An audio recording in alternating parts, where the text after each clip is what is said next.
Hello, everyone. Good evening. I want to thank everyone for showing up tonight.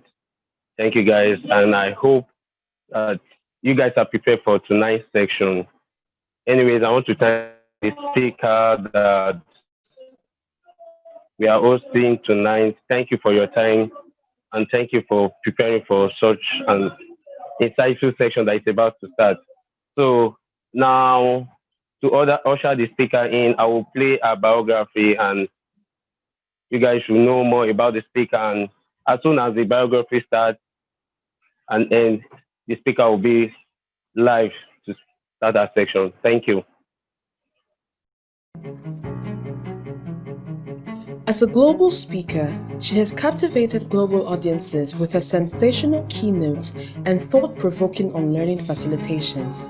She challenges long-standing company dogmas while developing her audiences with her unique, humorous stories and insightful views around the future of work and creating cultures of continuous self-disruption. She completed her undergraduate studies at the University of KwaZulu-Natal and engaged in 2 study abroad opportunities in Canada and the USA.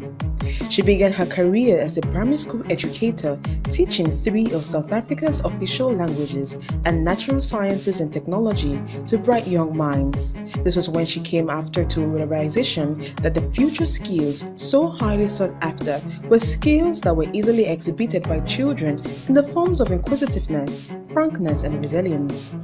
This indicated that a large chunk of the work to be done by the society was less about learning, but more around unlearning limiting frameworks and relearning the capacity to think and act creatively. She now works with Tomorrow Today Global and has since assisted clients such as ENS Africa, Marsh & McLean Companies, First Round, RMB, and the Discovery Group to approach an uncertain future with confidence.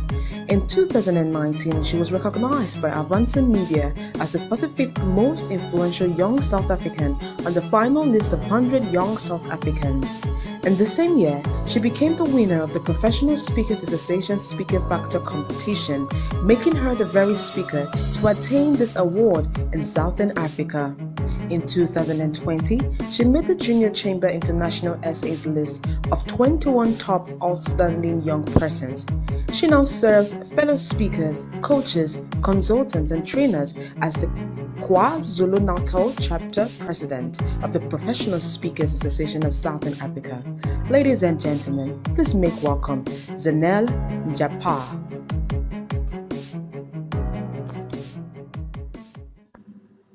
Welcome, Mrs. Zanele Njapha.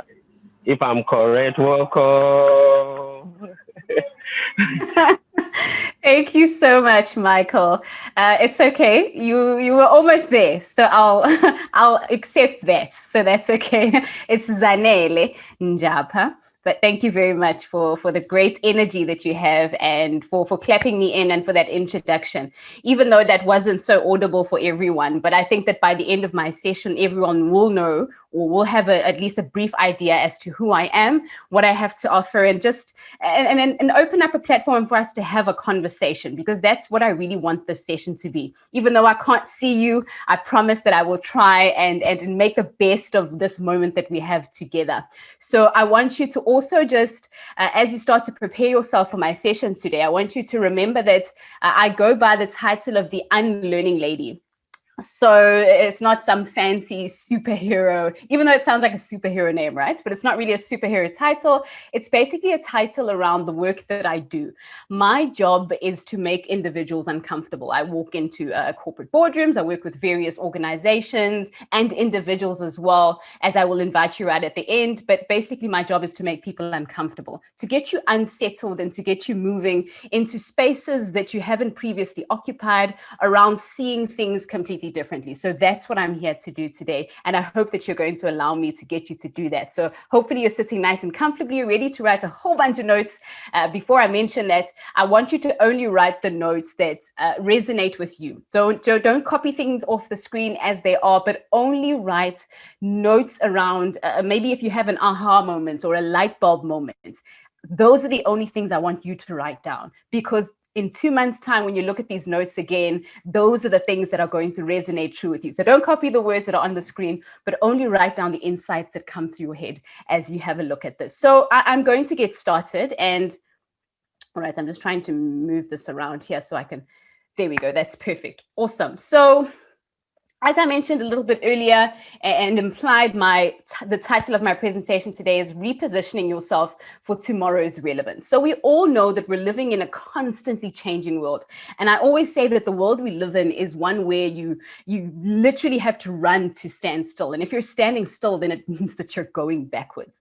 So you and I are in a time of unprecedented change where it seems like everything is changing faster than we can even say the word change. And oftentimes we're finding ourselves as the 2020s progress in almost like we feel like we're on a roller coaster ride. That's honestly what it feels like for so many of us. But today I really want to start to talk about, what do we do? What are some of the things that you and I can start to do, whether you're sitting there as a young person, you're sitting there as someone who wants to position yourself for, maybe you see yourself taking advantage of certain educational opportunity in 2021, whatever it is that you're working on, working towards, crafting any kind of goal. What are some of the things that you and I can do when things just go completely wrong and we're not too sure what to do, especially in the current climate that we're living in, where we've come to realize that change is a norm. There's no longer such a thing as, okay, let's settle. Let's just get a bit comfortable, because now COVID-19 has really shown you and I that change is one of those things that we need to consistently be ready for, because it's the only thing that we can actually expect, is that things are going to change. But that's not necessarily a bad thing. It's actually quite a good thing. And I want, by the end of my session today, for you to realize that it really, really is an absolutely wonderful thing that change is consistently happening. And I like to call this the era of the wheat bix. So wherever you are, if you're watching on YouTube, please, I want you to head over to the comment section. Let me know if you've had a bite of wheat bix for breakfast or dinner. It's okay. I'm not judging. So wheat bix is an interesting cereal. Definitely one of my favorite, or Weetabix if you're in the UK, Bixies. They're also called Ruskets, a bunch of different names depending on where you are in the globe, right? So they're an interesting cereal. And the reason why I say that they represent the times that we live in is because the funny thing with Weet-Bix, you pour the milk in, you turn around to put the milk back in the fridge. By the time you get back to your bowl, the milk is completely gone. It's like, oh my goodness, where's the milk? I promised the milk was in here. I just poured it in here at the moment, right now. And now it's completely gone. And that's what it feels like for so many individuals that I've worked with on an individual level, and teams that I've worked with at global FMCG organizations. They sit there and they go, Zanele, we put our heads down to strategize, and we looked up and it's as if everything is different. So what do we do? What do we do when we get into circumstances where it feels like everything is changing so consistently, and we have to not only keep up and survive, but we also have to thrive and be ahead of the curve, especially if you and I are working in very competitive environments. We're applying for very competitive scholarships in some of our cases. We need to consistently keep up with being relevant and showing up no matter what the moment demands of us. And I love this quote by Vladimir Lenin. He actually said it around 1917 during the Russian Revolution while he was in exile. And he said that there are decades where nothing happens. And then sometimes it seems like there are weeks when complete decades happen. And I think so many of us, when we see this quote, we just think, oh, COVID-19 was exactly like that. How do we bounce back from a time where it feels like just in a space of weeks or even days, it was like decades sort of fell like a ton of bricks onto our heads? What do we do when this is the case? So what do we do? What do we do in the fourth industrial revolution, or industry 4.0, when things are consistently changing? And I'm here to tell you today that what we need to do is we need to reimagine. We need to throw away the script of what things are supposed to be, the script that we've been using 2018, 2019, 2020, it needs to go. It needs to go. And you and I need to understand that what 2020 has done is it's bulldozed all of the buildings that used to be on this particular platform, and it's given us a fresh start. So you and I are now in a position where we can reimagine what it means to be me. What does it mean to be you in light of the rest of the 2020s? Because at Tomorrow Today, we're consistently tracking thought-provoking trends and understanding what the future of work brings. And if you think you've been disrupted in 2020, you better put on your seatbelt, because there's so much more going on. And so the best way for you and I to deal with disruption that's consistently going to be coming our way, and I'm speaking today on a personal level, because I want you to develop yourself. I mean, it's all great to contribute to adaptive organizations and be the great brains that work at these great FMCG organizations. But what about you? And today I want to develop you. So I'm saying at this moment that you need to reimagine what it means to be you as we go into the rest of the 2020s. And as long as we actually know this disruption to be continuing, and I'm not speaking specifically about COVID-19, but everything else that could potentially disrupt you and I. Now, I'm going to show you exactly what I mean when I talk about this idea of reimagination before I give you 4 little principles that I want you and I to start to apply on a day-to-day that are going to help us to be better at changing, at transitioning, and at transforming who we are. Now, I'm going to just take a bit of time with this, but I really want you to start to have a look at what it means to disrupt yourself, which is what unlearning is about, hence me being the unlearning lady. Have a look at the image that's on your screen and tell me if you can see a sleeping man. Now, you can just head over to the chat box if you're on YouTube, or if you're just watching this and you don't feel like commenting, it's okay. Just identify the sleeping man for yourself. I'm okay with not having anyone speak to me. I've been speaking to a screen for a good few months now, so I'm used to hearing my own voice. But feel free to just look at the image for a few minutes. Let me know if you can see the sleeping man. Can you see a sleeping man in that image? Now, generally the response that I get is, thanks, Michael. Generally, the response that I get is yes. People generally have quite an easy time seeing the sleeping man because that image jumps right at you. But here's where the trick comes in. Can you see a sleeping woman in the exact same image? Now, for this one, you may have to look a little bit harder, and you may even have to look a little longer. I've had people get on their knees, tilt their heads, so don't be ashamed. And fortunately for you, I can't actually see you, so you can get away with anything right about now. Do what you need to do and tell me if you can see a sleeping woman in this picture. I'll give you a clue. She doesn't look like the sleeping man. I know there's not much of a clue, right? But she doesn't look like the sleeping man, meaning that the way that you perceived the sleeping man is not the exact same way that you are going to find and perceive the woman. That's the best clue I can give you. Take a few seconds. I'll give you a few seconds because I don't want to be a spoiler. So take a few seconds, identify her. Remember to maneuver the way that you may need to. Get used to discomfort. I always say to my clients, when you see an ambiguous image, because I work with these quite a lot to challenge my clients on a neuroscience level, but then on a psychological level and on other avenues as well. And I always say, take your time and remember to maneuver. So do that. I'm going to take a quick sip. All right, let me give you a little bit of help. Tell me if you can see her now. Is it getting a little bit easier? And generally, when I put this picture up, people generally go, oh, wow, there she is. I can see her.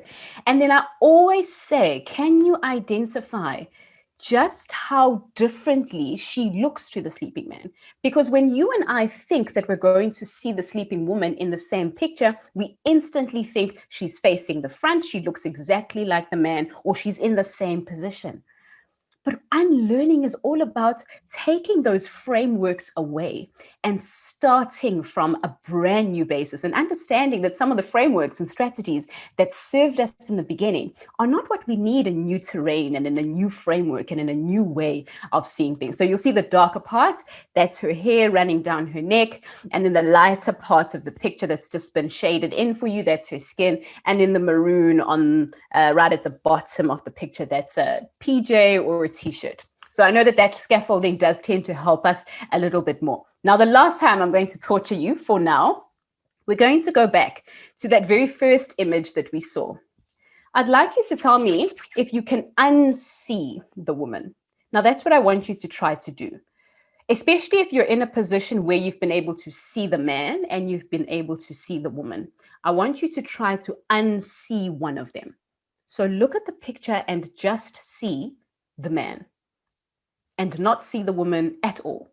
Or look at the picture and just try to see the woman and not the man. and try to completely shut one out and see how that works out for you. Now, that's always very tricky. It's always very tricky and consistently. And I'd love to hear from you. I'll give you my contact details at the end. But I'd love to hear from you what some of those feelings of discomfort are making you think, because I have a lot of individuals that go, oh my goodness, this is what it must be like to live in the new normal, where you're consistently used to one way of doing things, but society, or rather change, is calling you to exist in a different dimension altogether, if you can think about it like that. And I go, exactly. That's exactly it. And so when we use this idea of a new normal, I don't want it to imply that you and I are in any way going to settle in this way of doing things. Because as I mentioned in the beginning, I'm only using this word normal because for now, that's how we're doing things. And because this is just temporary until the new normal comes into place. And then that one gets shaken up and then the new one comes into place. So I think every now and again, I'm going to try and rattle you a little bit so that I get you used to this idea of consistent discomfort. As soon as you think you've held your breath, I'm going to go, let's shake it up again. Because as Alvin Toffler said, the illiterate of the 21st century are not going to be those of us who are still struggling to read and write. But it's going to be those of us who are struggling to learn. And not just learn, but to unlearn and then relearn. And this idea is a very crux to this presentation and to the work that I do, because it's saying that you and I, in an ever-changing world, are needed to engineer this idea of learning, unlearning, and relearning, because it's as important, if not more, than our ability to read and write, than our literacy. Because even those individuals, and this is why I like, I mean, I'm a bit very biased actually towards my continent, but this is why there's hope for even a continent like ours, or like mine rather, because let me not make the assumption that everyone who's watching is from my continent. But this is why there's hope for even communities that have been previously disadvantaged. Because if we've got a mentality of agility and learning, then whether or not we've got some of those previously seen as great skills, we can still keep up. And that for me is a very exciting thought. And I often, when I speak to a lot of school children, that's one of the things that I hop on quite a lot. Let me show you what I mean by this before we move on to those 4 things I said I was going to leave with you for the rest of my presentation. Let me show you what unlearning actually means. I want you to cross your arms. Cross your arms the normal way that you always cross them. Now for me, that's this way. Okay, now uncross them. And then I'd like you to cross them the other way. So not the normal way, but the other way. And you might have to actually consciously go, okay, it's like this, because you're not used to it, right? So cross the not normal way. How does that feel? Usually I have people go, oh my goodness, this is so weird. I don't want to do this. Now uncross. I'm going to put you out of your misery and cross the normal way. What your brain is saying now is, whew, thank goodness, I was starting to feel ambushed. This feels good. And because your brain consistently wants to save you and I energy, it takes the route with the least resistance. Now uncross and then cross the weird way. We'll start calling it the weird way. And what you'll notice, the more you do this little exercise, you'll start to notice that the weird way starts to feel better. It's a tricky thing, but it starts to feel better. And I always say that if there's anything you take away from my presentation or from this idea of unlearning, or the art of unlearning, as this presentation is titled, it's that the more you and I expose ourselves to this friction of change, the better we get at adapting and changing. And that's what unlearning is about. So now let's move right ahead to some of those things. So what does it mean to break these new paradigms and start afresh, especially when you and I are in a position where this new normal is happening and we want to really create new ground, break new ground, set new targets, and make history? Absolutely. So you might know the story of Roger Bannister from back in 1954. And this was when Roger Bannister broke the 4-minute mile. So you'll also probably know that before he did this, for decades, it was believed to be completely impossible, even by experts. Experts had concluded that it's impossible for a human being to run a mile in less than 4 minutes. They said it's impossible. The human being will die. The human body cannot do it because so many people hadn't done it before. But when Roger Bannister actually did it in 1954, here's the funny thing, is that his record only lasted for about 46 days. And then the next person did it in less time than him, and then the next person did it in less time. And I mean, now we're sitting with so many individuals that have run a mile in less than 4 minutes, but that's what it takes to get into a new normal. It's when the barrier is broken or the veil is turned over or it's pierced, you and I start to understand that there are possibilities that we've previously thought of as completely impossible. And that's where we are in our lives, in human history at this time. This is the 4-minute mile, if you can think about it like that, where new scripts are being written. So what's the script you're writing today? What's the record that you are planning to set as you go into? And I think it's such a perfect time for us to have this discussion as we start to prepare ourselves for whatever it is that 2021 is going to bring for you and I. What is it exactly that we are looking forward to? And not just looking forward to, but what are we planning for? What are we planning for? What are we engineering into our future as much as we can? Because as much as I do believe that there are certain things we can't control, I believe that if something you can control something, you grab it by the horns and you control it. That might sound a bit like a little bit of animosity, but I'm sure you get what I mean. So this is how that's going to happen. And I'm going to get into those 4 principles just now. I keep teasing about it, but I promise I'm getting there. But I want us to really understand what it takes for us to unlearn and what it takes for us to transition into where we've been in 2020, where we're finding ourselves really in a mode of being disrupted and sometimes even very despondent, into a 2021 that holds so much possibility. So this idea of a transition, and this is often spoken about by author of Managing Transitions, William Bridges. You may have read that book, and he speaks about transitions as really a combination of 3 different things, but I've summed it down in my work to 2. It's really this process of letting go of one thing, whether it's an idea, whether it's a behavior, whether it's a way of doing things, whether it's relationships that you've had with people. Hello, I hope someone's hearing this. Whether it's connections that you've had with people. It's letting go of those things that no longer serve you and may even be sinking you. And then grabbing hold of something completely new that almost liberates you, if you want to speak in that sense. And I always like to liken it to, if you think about a trapeze artist who moves on a swing consistently, they get used to that swing and they even build a momentum of swinging back and forth. But all of a sudden, they need to let go. And when it's time to let go, they have to let go. And if they don't grab hold of whatever it is that's on the other side, well, you and I both know what's going to happen then, right? But fortunately for those guys, they have safety nets. But the point is that any kind of change that you and I want to make as we go into exciting 2021. Now, I know most of us, when we saw 2020, we're like, oh, 2020 is my year, 20 plenty, everything's going to happen for me. And now so many of us are going, ish, I don't really know about that.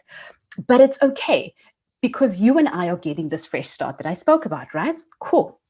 Now, here's another example that I like to tell before I move on. And this is a Buddhist parable of this man who was traveling on this very tough journey. And then he got to this river, and it was the only way for him to survive. The only way for him to survive his journey or the rest of his path was for him to swim through the river. But it was very deep and he didn't have a choice. He didn't know what to do. So he built a little raft out of bamboo. He built it to be nice and strong. He climbed onto the raft, and the waters were very wild, and he got across. And then as he got to the other side, he was so grateful. You can imagine when you're that close to losing your life. He was so grateful, and he took this raft and he said, "Raft, you are one of the best things that have ever happened to me. You saved my life.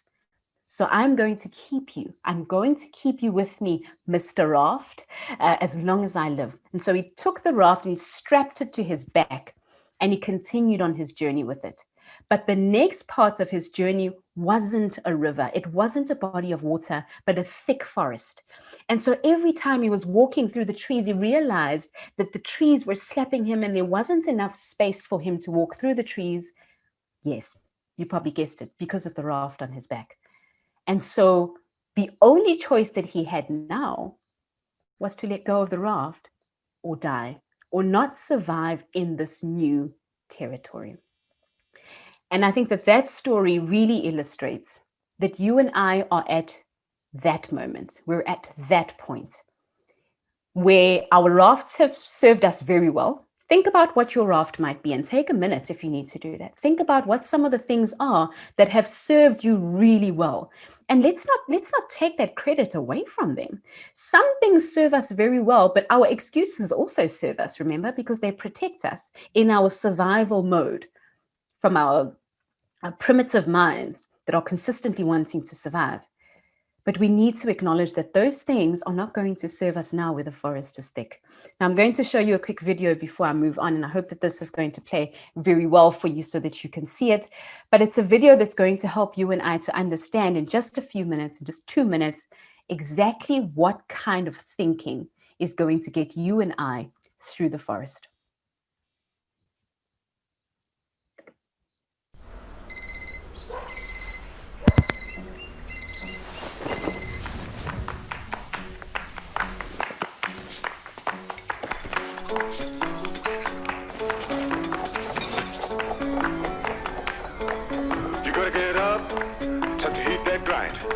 Gonna cruise the streets, see what I can find. You gotta get up, I'm gonna tell you straight. You gotta keep moving, boy, or it's gonna be late. Yeah, you gotta get up, gotta move real fast. Get the day going, y'all, gotta make it last. I said you gotta get out, I'm gonna tell you straight. You gotta keep moving, boy, or it's gonna be late. I said you gotta get out.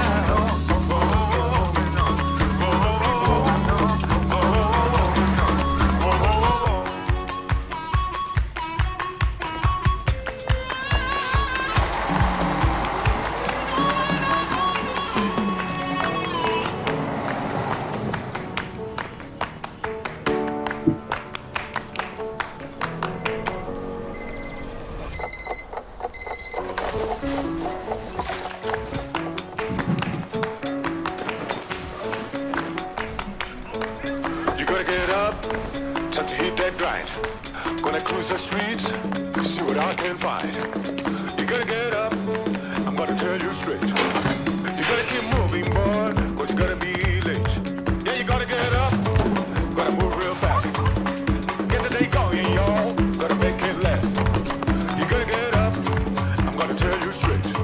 I say you gotta get up.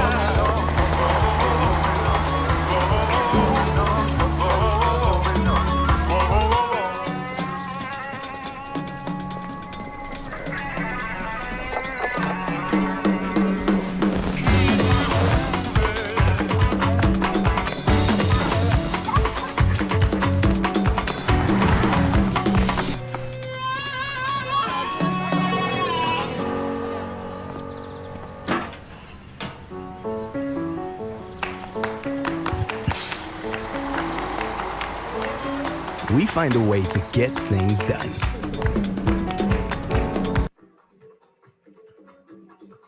That's Africanacity. That's ABSA.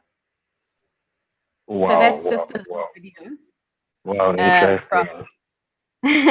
from our friends at an episode that I like to play, because you'll notice as you watch that video that there are so many things that the little boy does that are part of his strategy of getting whatever it is that he desires to get, or getting to his goal, if we can call it that.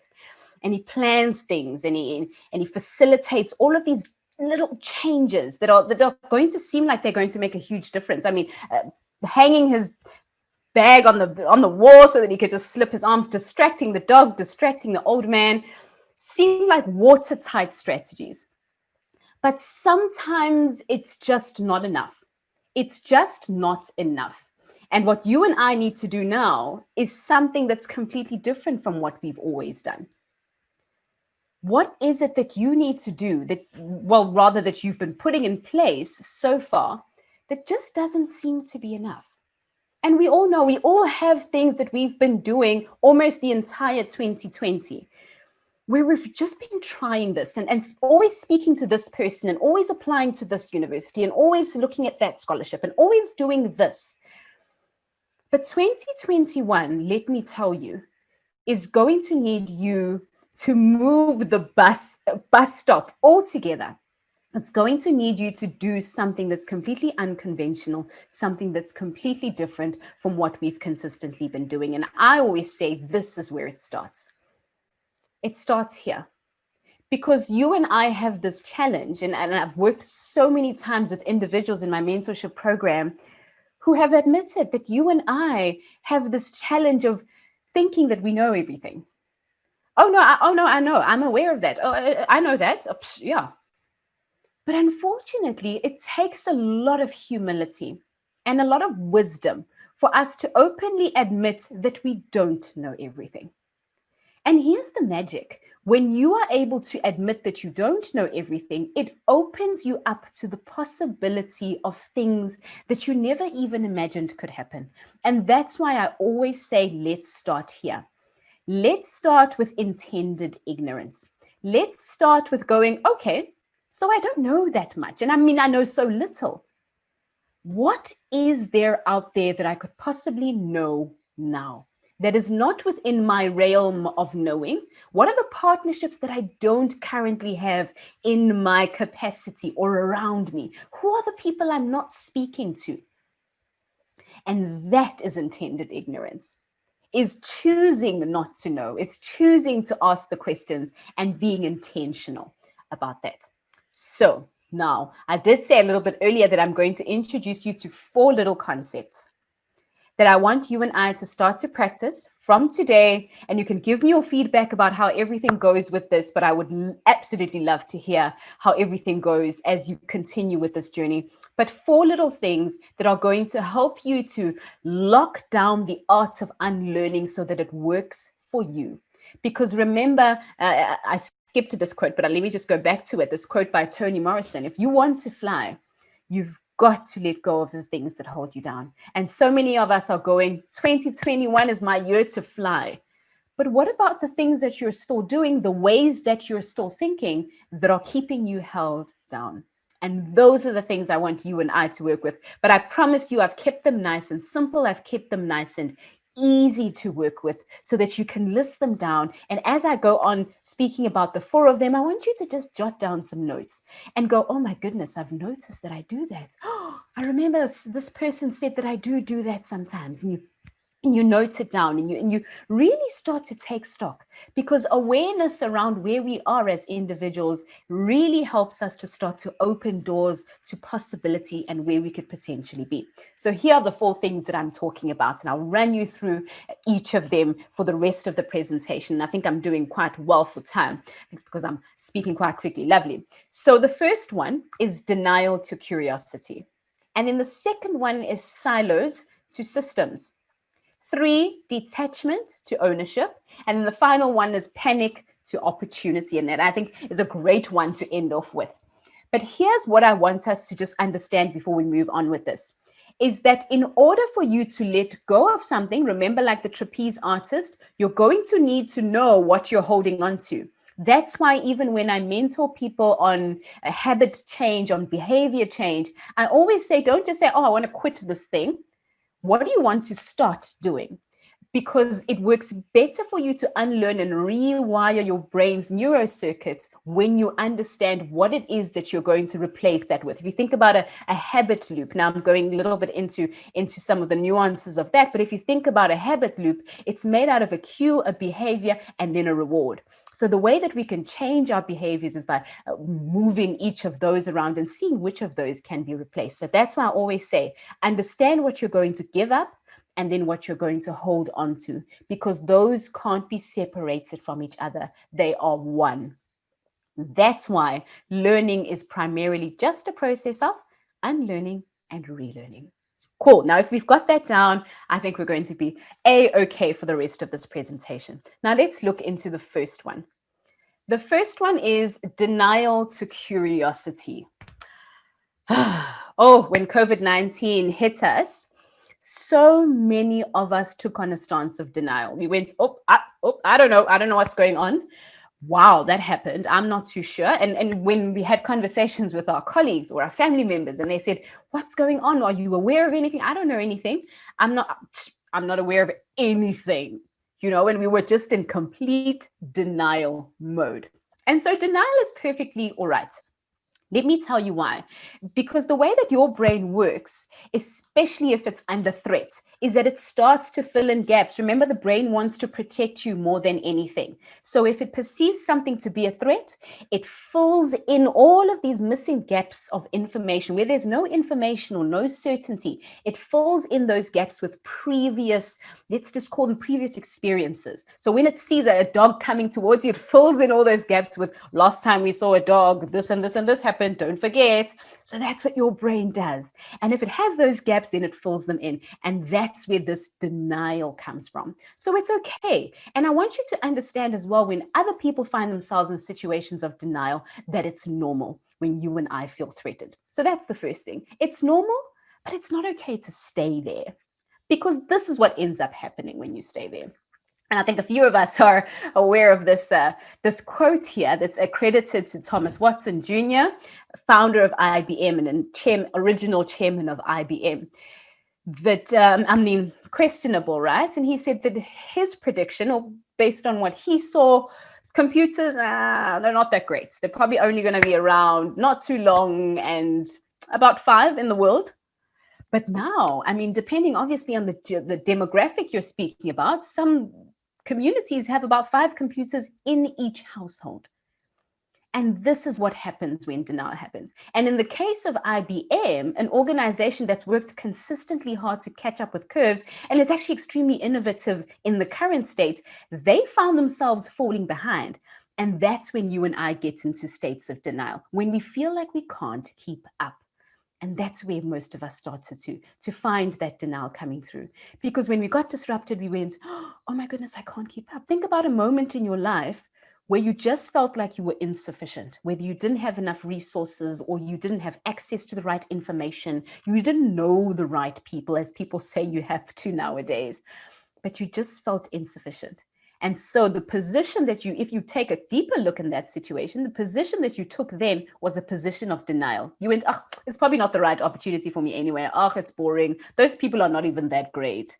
You went into denial because you noticed that you were insufficiently covered, or you didn't have what it took, at least according to you, right? In your own eyes, also because of the mind that wants to protect you, and sometimes is not even rooting for you in the first place. So what do we do when we find ourselves in a state of denial? Maya Angelou said that you do the best you can until you know better. And then when you're in a position where you know better, then come on, you do better. You do better than that.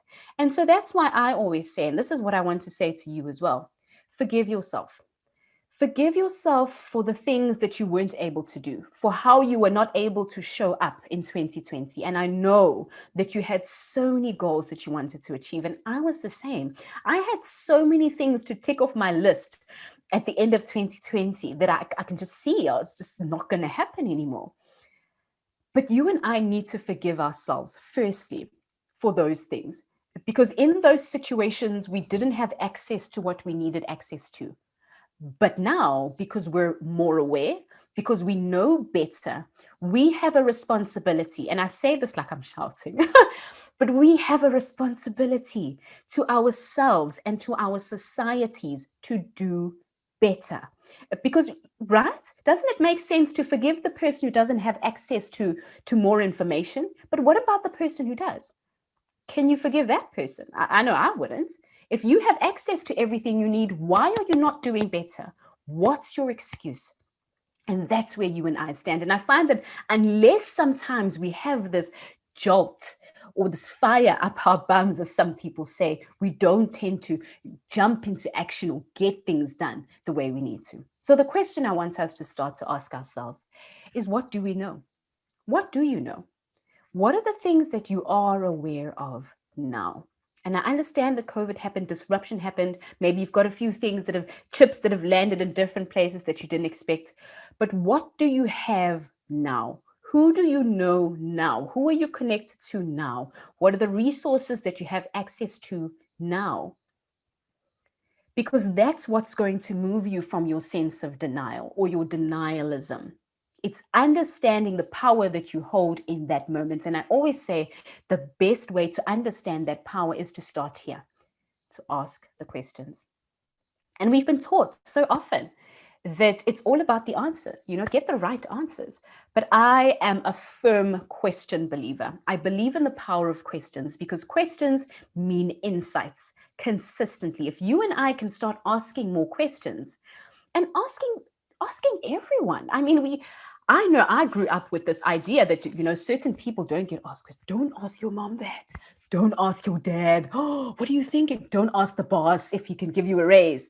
And you were told that certain people don't get asked. But unfortunately, unless you ask, you can't expect to get, whether you want to get in a tangible form or you want to get answers to your questions, you're not going to get anything. So here's where I want us to start as we move away from our denial into a sense of curiosity. Ask questions always. So from tomorrow, I want to challenge you now, from tomorrow or whenever it is you're watching this, from the day after, start asking questions. Every single conversation you have with anyone, make sure you ask at least 2 questions. A great example for me that I've started doing is when someone says, okay, Zanele, can I just chat to you for 30 minutes? Can we have a quick meeting? I go, what's it going to be about? What's the agenda? Because so many of us like to waste each other's time. Can I just meet with you for coffee? I'm like, where's the conversation going? And based on those questions, you really start to not only narrow your path of engagement, but the effectiveness of questions is profound, I promise you. And not just those types of questions that benefit you in that way, but also other questions. When someone talks to you about something, ask more. People love to talk about themselves. Not only does that help you know them better, it helps you to learn about subjects that you previously didn't know about. Some of us work with people who are mechatronics engineers, but we probably don't even know the first thing about that. Why don't we ask? Ask the questions, because remember, they don't just benefit the other person, but they benefit you as well. So that's one of the big things that we need to do, is start asking those questions. And I'll give you an example of what I mean and how much power actually lies in asking questions. I love to give this example of the ice industry, or the refrigeration industry, if we can call it that.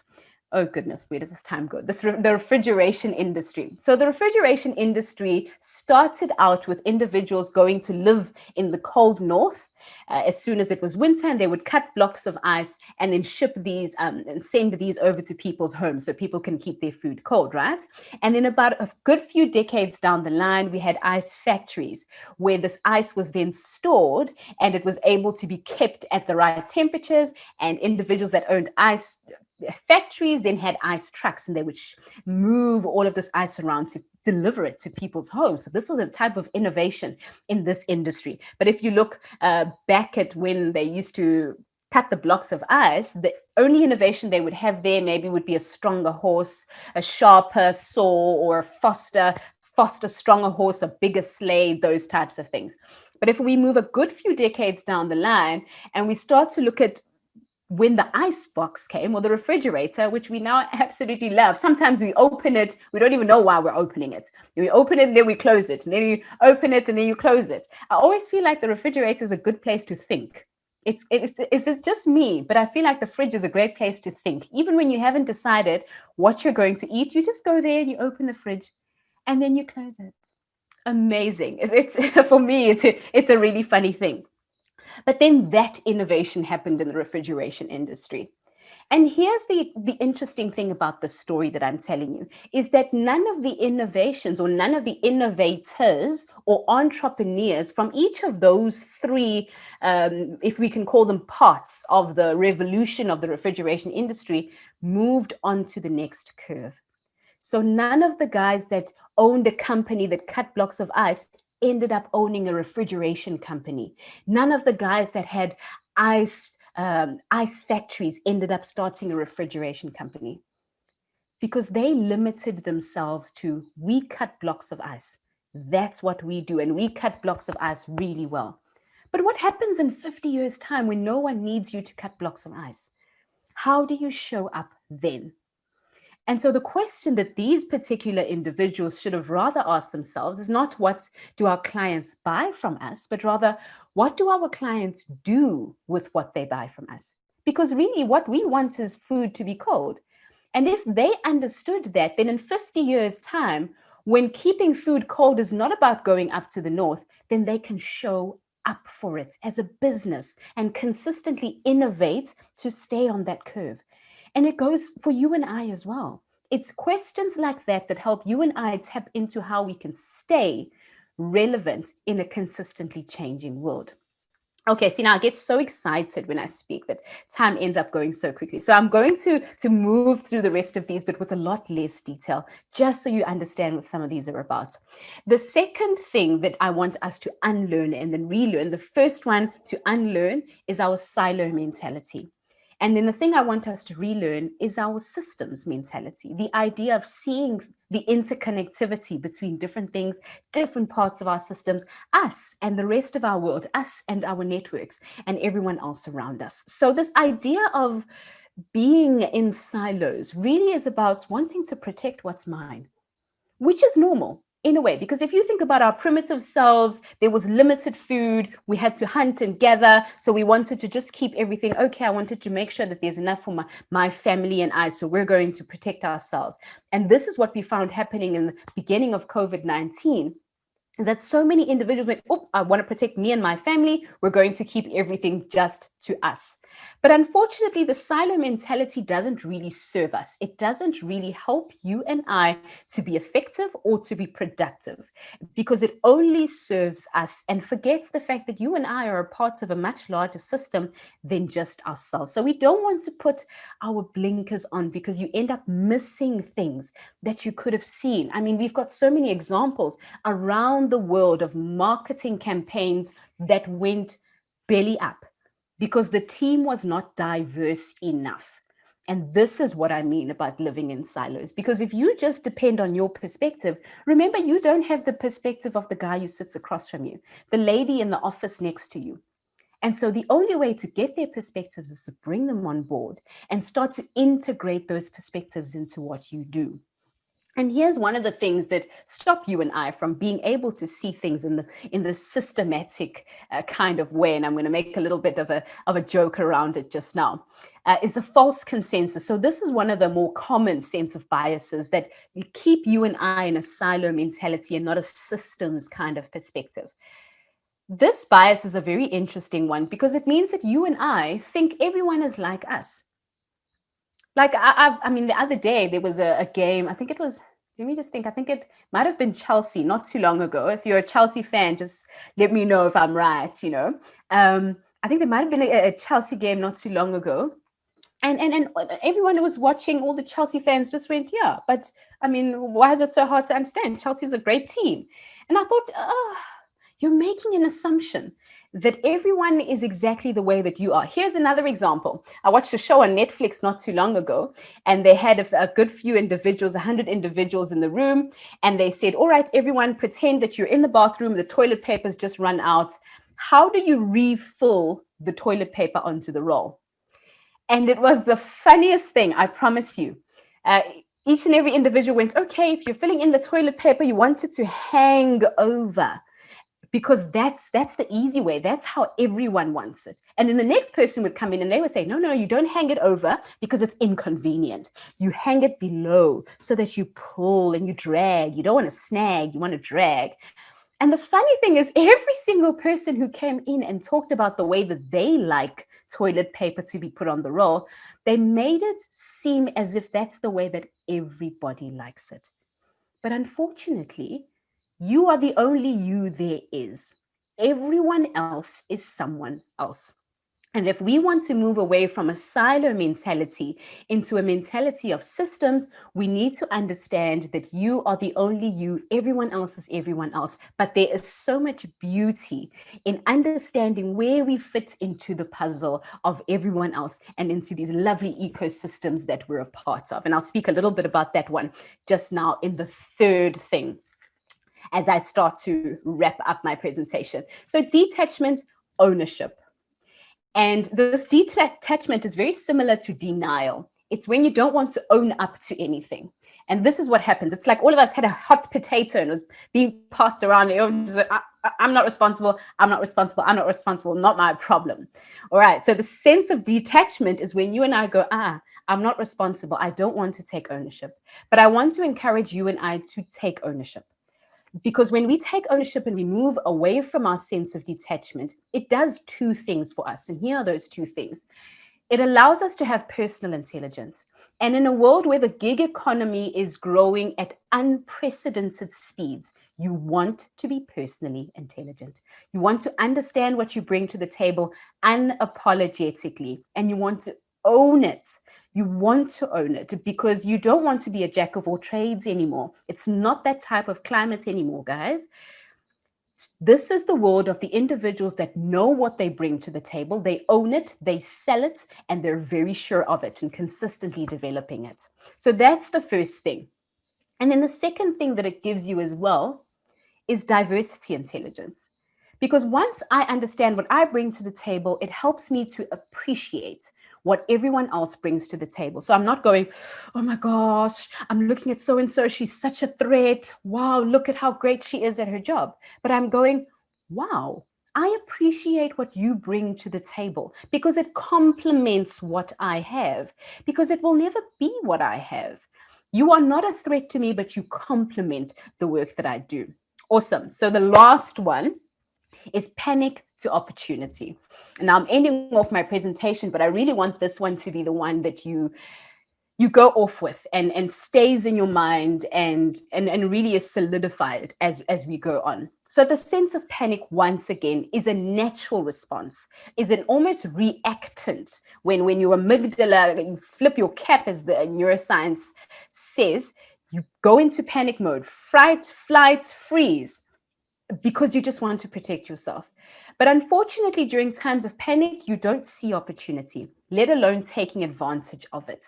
And I mean, you don't even see it when you're relaxed and you're sitting back. But panic, it's even worse because your brain, the part of your brain that is able to reason, make complex decisions, is not working with you during times of panic.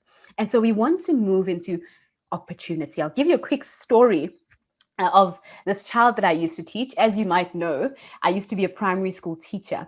And so this little boy was standing on the corridor with the other children as they were getting ready to go out to break for break time. And he pulled out a matchbox from his pocket. Now, if you're a teacher, and I don't know if we've got any teachers watching this, but if you're a teacher, you know that if a child pulls out a matchbox, you've got any one of two responses or reactions. The first one is, oh my goodness, he's going to burn the school down. Let me save everybody. The second one is, yes, he's going to burn the school down. I don't have to come to work. So for me, it was the first one. I promise it was the first one because I mean, I used to love coming to work. Not. So I went, oh my goodness, he's going to burn the school down. Let's protect everyone. But as I was about to take the matchbox from his hand, he put his little finger into the matchbox, and as his finger came out of the box, it came out with some Vaseline or some petroleum jelly if you're a very fancy person. And he put it on his lips, and then he put the box back into his pocket, and the box was all soggy now. And I thought, isn't that interesting? How children can see opportunity where you and I don't often see it, because you and I restrict the way we see things to it's just a matchbox. And we don't see the opportunity that lies behind that. And here are a few good examples. If you look at these organizations that are known innovators, organizations like CNN, ARM, iPod, the launch of the iPod rather, Airbnb, Uber, were all launched during times when there was some kind of financial crisis. And so crisis brings opportunity consistently. And that's why I said in the beginning when I started off that you and I are at a watershed moment where we can either sink, but if we choose to swim, we are going to swim, and we're possibly even going to fly. So here's my final question to you today. How can you do things differently? What are some of the things that you can start to do that are different from the way you've been doing things? How can you act differently? Who are the different connections that you can make? Where else can you look? What haven't you been thinking about? What goals haven't you written down?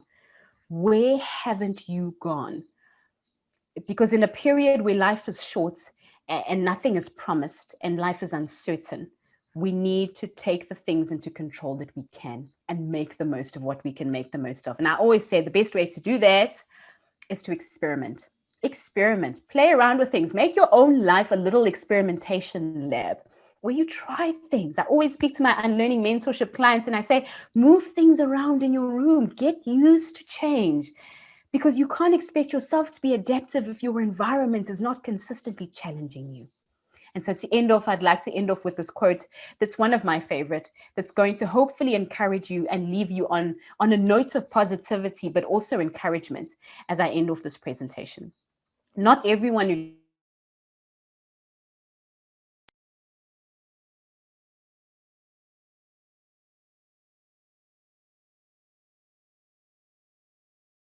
much, everyone. It's been absolutely lovely. I did say I was going to share the details of my mentorship program. If you do want to join me, rather let me share my details so that you can just contact me. And if you have any questions, if you're struggling with the image that we looked at in the beginning, I'm happy to help you out with that as well. Feel free to reach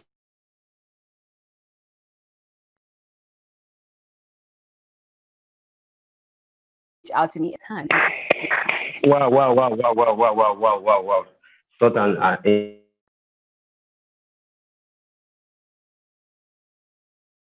insightful. I'm blown away. My breath is taking. Thank you so much. Thank you so much. Thank you so much for the lecture was so detailed enough, very detailed. And I believe our viewers have really jotted so many points. So I want to quickly, we are far behind schedule. So I want to quickly start sending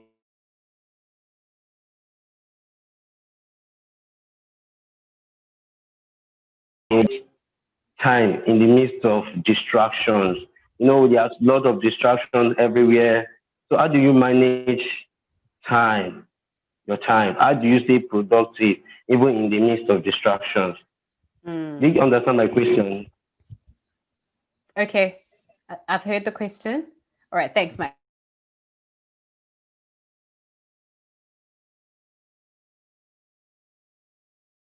Michael, Okay. concerned about, because we are the most generation of all. We are, wow, your smartphone pings and you're on it. Most of us can't even concentrate in a webinar without looking at our phones, because that's the society that we're in. We are the distracted society. And I always say one thing. Hyper focus comes from intentional planning. So you and I literally need to work even harder to avoid distraction. And one of the ways that you can do that is, and I often do this, is you grayscale your phone if you can, or you completely switch off your notifications. But unless you make the effort to manage your time better, it's not going to happen on its own. So whether you're a to-do list person, whether you're a sticky note person, whether you're a person who needs to build a network of accountability, I found that this works really well for me.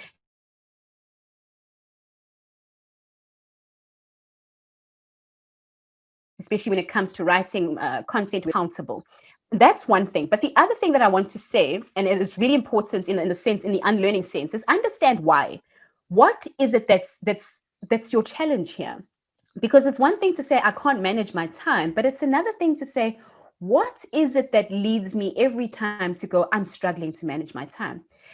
Take just tomorrow, let me just give that particular person this challenge. Tomorrow, I want you to look at how you carry out your day.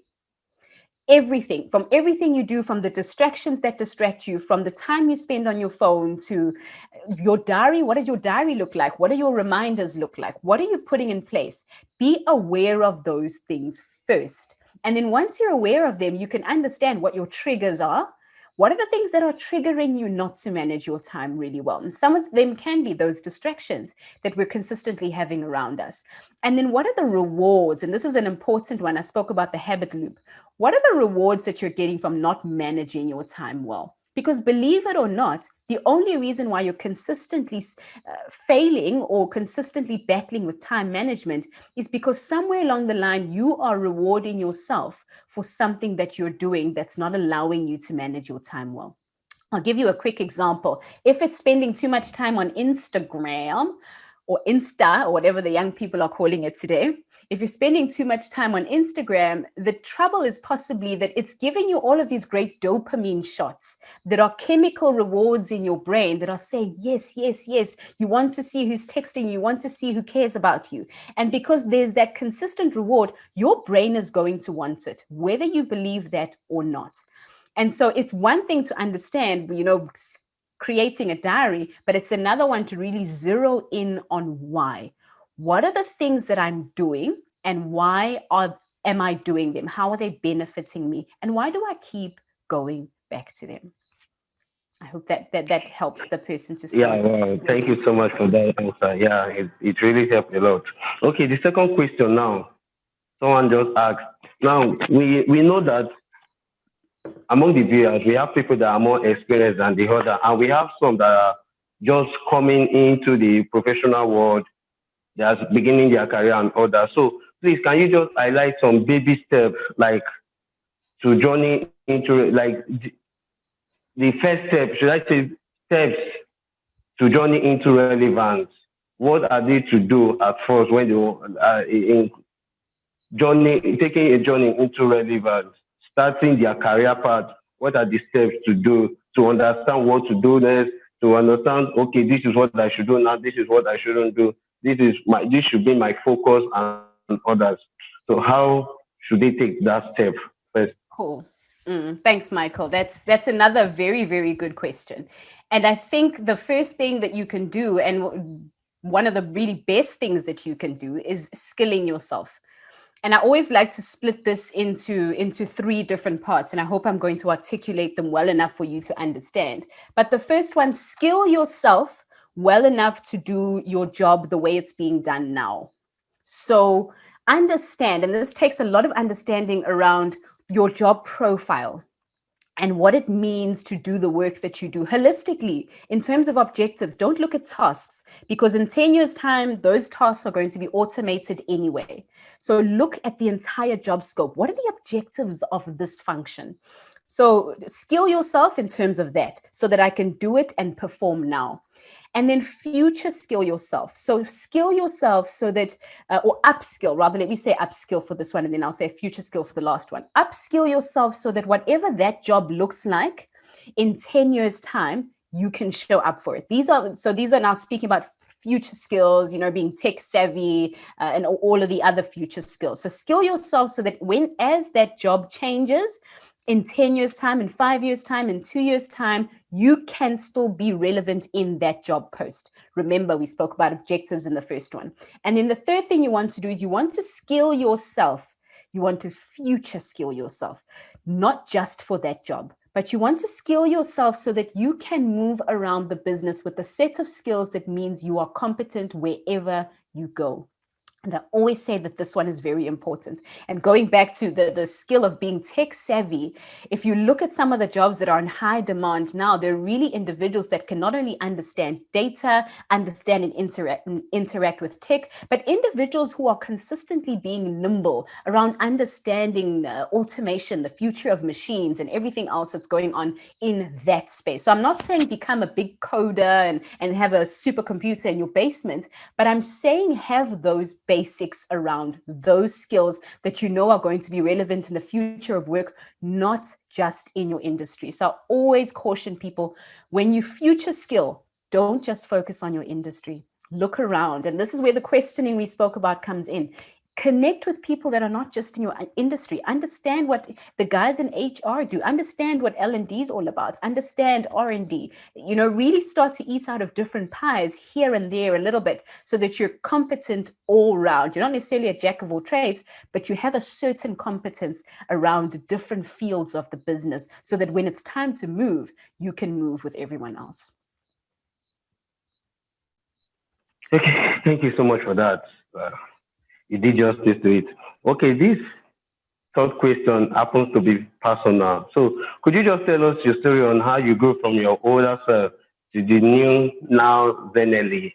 How do you get the question? Please repeat that, Michael.